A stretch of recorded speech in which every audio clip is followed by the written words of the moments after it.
অহংকার নষ্ট হচ্ছে, তার আর্থিকভাবে সে দিনে দিনে ধ্বংস হচ্ছে, তার অর্থ এমন একটা জায়গায় চলে যাচ্ছে যেখানে কোনো কাজেই লাগছে না।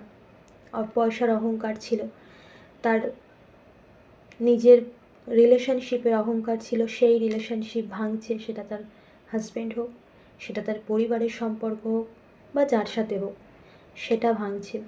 এবং এই সমস্ত কিছু তার জীবন থেকে চিরজীবনের মতো চলে যাচ্ছে, কারণ সে তার কর্ম নিজে থেকে ক্রিয়েট করেছে, সে তার ভাগ্য নিজে লিখেছে।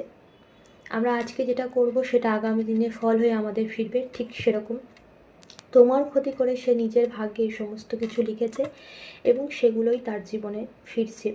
এবং ডেথ কার্ড তার জীবনে সমস্ত ভালো কিছুর শেষ হচ্ছে, যা সে এতদিন ভালো কিছু ছিল তার জীবনে, সমস্ত কিছু ভালোর শেষ হচ্ছে। এবং তোমাকে সে এরকম একটা জায়গায়, তোমার জীবনেও সব কিছু শেষ হয়ে যাক সেটাই সে চেয়েছিল, তোমার জীবনে ভালো যা কিছু আছে সব শেষ হয়ে যাক সেটাই সে চেয়েছিল।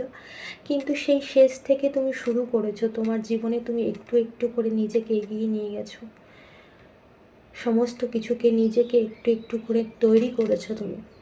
কিন্তু এই সমস্ত মানুষের জীবনে সেটা সম্ভব নয়, কারণ তাদের ভাগ্যে তারা এগুলোই লিখে নিয়েছে তোমার ক্ষতি করে। তো তাদের জীবনে যত রকম ভালো কিছু ছিল সমস্ত